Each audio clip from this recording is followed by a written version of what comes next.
नमस्कार दोस्तों। तो आप सबका सुमित की जीपीटी यूट्यूब चैनल पर स्वागत है।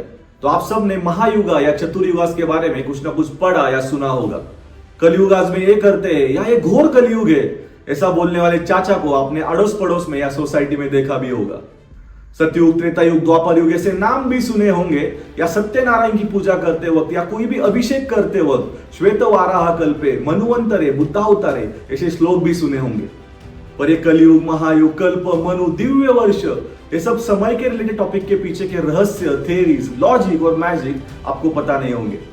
और इसीलिए मैं सीरीज लॉन्च कर रहा हूं जिसमें चतुर्युग कौन से है, उनकी आयु क्या है, विष्णु ने कौन से अवतार किस युग में लिए, एक कल्प में कितने महायुग होते हैं और एक मनुवंतर में कितने ह्यूमन ईयर्स होते हैं, कलयुग में क्या होने वाला है, धर्मास के 4 पिलर कौन से हैं और किस युग में कौन सा पिलर नष्ट हुआ था, धर्मास के कौन से पिलर कम या नष्ट होते गए और उसके वजह से ह्यूमन बॉडी में क्या फिजिकल और मेंटल चेंजेस हुए।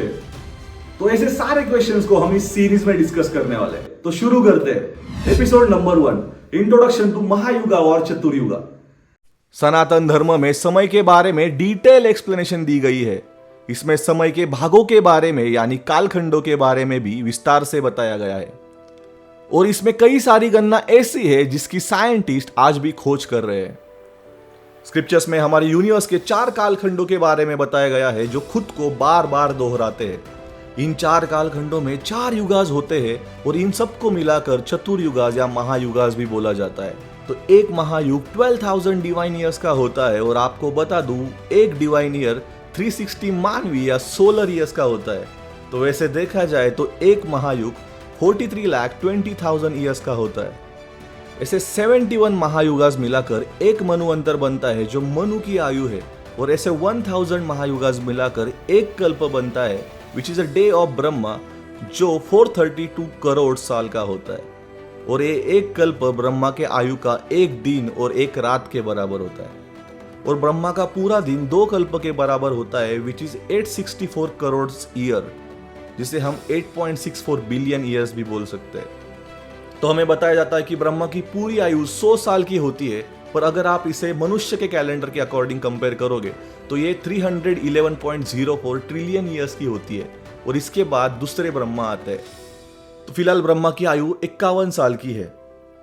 जैसे युग आगे बढ़ते हैं, चेंज होते हैं, वैसे युग की अवधि और मनुष्य की मोरल और फिजिकल स्टेट भी 1/4 से कम हो जाती है।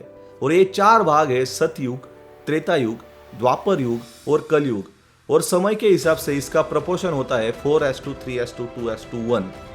तो मैं आपको इन चारों युग के बारे में एक हाई लेवल इंट्रोडक्शन इस वीडियो में देने वाला हूं। तो पहला युग है सतयुग। ये युग सबसे पहले आता है, जिसे सच्चाई का युग भी बोला जाता है।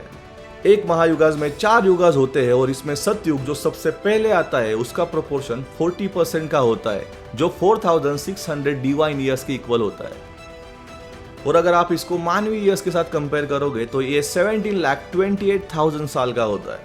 तो ये युग तप और सच्चाई का होता है। और इस युग की खासियत है कि जीवन की उत्पत्ति के बाद भगवान खुद मनुष्य को शिक्षा देते हैं।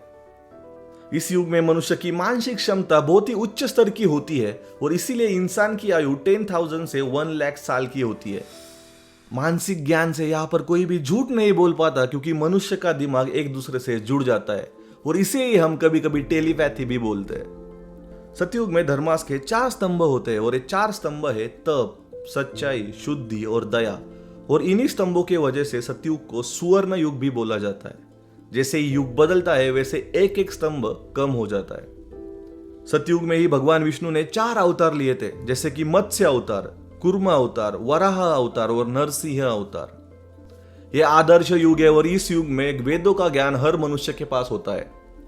दूसरा युग है त्रेता युग, जिसे रजत युग भी कहा जाता है, मतलब सिल्वर एज। 17,28,000 साल के बाद जब सतयुग का अंत होता है तब त्रेता युग शुरू होता है। एक महायुगास में त्रेता युग का प्रोपोर्शन 30% का होता है, जो कि 3,600 डिवाइन ईयर्स का होता है। और ये मनुष्य के समय के अनुसार 12,96,000 साल का होता है। और इस युग में मनुष्य की आयु 1000 से 10,000 साल की होती है। इस युग में ज्ञान बंटना शुरू हो जाता है। सतयुग में जैसे वेदों का ज्ञान मानसिक अवस्था में होता था, वैसे ही त्रेता युग में इसे 4 भाग में विभाजित कर दिया जाता है, क्योंकि मनुष्य का मानसिक स्तर भी क्षीण हो जाता है। और इस मानसिक स्तर की लेवल गिरने के कारण शरीर भी विकारों से भरना शुरू हो जाता है और इसका मुख्य कारण होता है धर्मों के 4 स्तंभों में से एक स्तंभ का कम होना। त्रेता युग में तप, सच्चाई, शुद्धि और दया, इन 4 स्तंभों में से तप ये स्तंभ कम हो जाता है या इसे छोड़ दिया जाता है और इसी कारण मनुष्य में मतभेद होना शुरू हो जाता है। इस युग में भगवान विष्णु के 3 अवतार हुए थे, वामन अवतार, परशुराम अवतार और प्रभु श्री राम अवतार। प्रभु श्री राम को इस युग का आदर्श पुरुष कहा गया क्योंकि वो धर्मों के 3 स्तंभों की मर्यादा बनाए हुए थे, जैसे कि सच्चाई, शुद्धि और दया। और प्रभु श्री राम त्रेता युग के अंत के समय में ही अवतारित हुए थे। त्रेता युग के बाद आता है तीसरा युग, जिसे द्वापर युग कहा जाता है और इसमें धर्म के 2 स्तंभ कम हो जाते हैं, तप और शुद्धि, और इसमें सच्चाई और दया ये दोनों ही स्तंभ रह जाते हैं। इस युग में भौतिक ज्ञान का मतलब मटेरियलिस्टिक नॉलेज का विस्तार होना शुरू हो जाता है और ये युग महायुग के प्रोपोर्शन में 20% का होता है, जो कि 2400 डिवाइन ईयर्स का है और मनुष्य के कैलेंडर के हिसाब से इसका कुल समय 8,64,000 साल का होता है। और इस युग में इंसानों की आयु कम होकर 100 से 1000 ईयर्स के बीच में रह जाती है। इस युग में चारों वेदों का ज्ञान बहुत कम लोगों के पास रह जाता है और इसीलिए ईश्वर के अस्तित्व पर भी सवाल उठना शुरू हो जाता है। इस युग में गुण एंड कर्म के बेसिस पे वर्ण सिस्टम बनाई जाती है। इस युग में भगवान विष्णु के 2 अवतार हुए थे, वो है श्री कृष्ण अवतार और बलराम अवतार। पर कई ग्रंथों में यह बोला जाता है कि इस युग में भगवान विष्णु एक ही बार अवतारित हुए थे।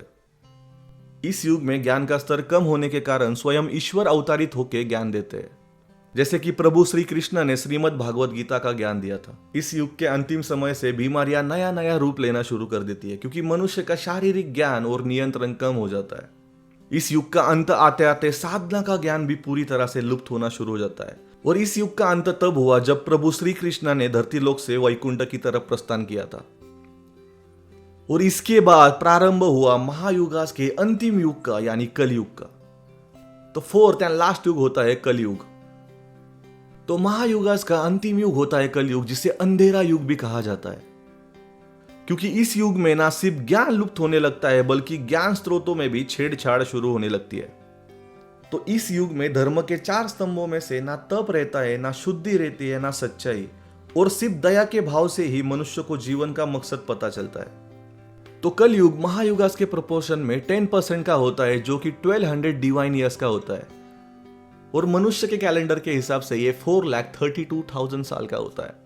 और ऐसा बोला जाता है कि ये 3102 BC में स्टार्ट हुआ और इसे पांडव के सबसे अंतिम राजा परीक्षित महाराज ने पहली बार देखा था। तो अब हम सब कलयुग में जी रहे हैं और इसमें एक ही स्तंभ है जो कि दया, और इसमें ज्ञान लुप्त होने लगता है। तो मेरा आपसे एक क्वेश्चन है, हमने हिंदू धर्म की कई कथा के बारे में सुना है, पर क्या आपने सच में वो ग्रंथों में पढ़ी है? क्या आपने पुराणों को पढ़ के उसको समझने का प्रयास किया है? हम आज धर्म के लिए मरने की बात करते हैं, पर क्या हमने भगवत गीता को अपने घर में रखा है? और अगर रखा है तो क्या हमने उसे पढ़ा है? वेदास की बात तो मैं करना नहीं चाहता क्योंकि मुझे पता है उसका जवाब ना ही होगा। और यही कलयुग है जिसमें ज्ञान किसी के पास भी नहीं रहता और पुराणों में गलत जानकारियों को मिलाया जाता है। और इसीलिए प्रभु श्री कृष्ण ने श्रीमद् भागवत गीता का ज्ञान हमें दिया और लुप्त ज्ञान को दोबारा जागृत किया। यही सनातन धर्म का अर्थ है। तो कलयुग के पहले 10,000 साल को सबसे बेहतर कहा जाता है, जिसमें आज हम हैं। पर उसके बाद अंधेरा युग आता है और इसमें अध्यात्म को ही खत्म किया जाता है और भौतिक ज्ञान को सच माना जाता है, इसीलिए आविष्कार भी भौतिक के ही होते हैं। इस युग का अंत आते आते मनुष्य की आयु 10 से 50 साल तक ही रह जाती है और निर्माण ही विनाश का कारण बन जाता है। तो इस युग में कुछ पुराणों में भगवान विष्णु के 2 अवतार बताए गए हैं और कुछ पुराणों में 1 अवतार, और वो है कल्कि अवतार। तो आपको पता होगा कि सतयुग में भगवान को पाना बहुत कठिन था, कई सारे तप करने पड़ते थे। पर ऐसा बताया जाता है कि कलयुग में सिर्फ नाम जप करने से ही आप भगवान को पा सकते हैं। तो ये था पहला episode, which is introduction to महायुगास और चतुर्युगास। इस सीरीज के नेक्स्ट वीडियोस में हम सतयुग, त्रेता युग, द्वापर युग और कलयुग इसको डिटेल में पढ़ने वाले हैं। तो विष्णु के हर एक अवतार पे मैं एक सेपरेट वीडियो बनाने वाला हूं, जिसमें हर एक अवतार का क्या रहस्य था, क्या थेरीज थी, ये सीखने का हम प्रयास करने वाले हैं। इस वीडियो से अगर आपको वैल्यूज मिलते हैं, कुछ सीख मिलती है, तो इस वीडियो को अपने दोस्तों के साथ शेयर जरूर कीजिए। और इस तरह के या इस सीरीज के कोई भी वीडियो मिस ना हो, इसलिए इस चैनल को सब्सक्राइब करना ना भूलें। जय हिंद।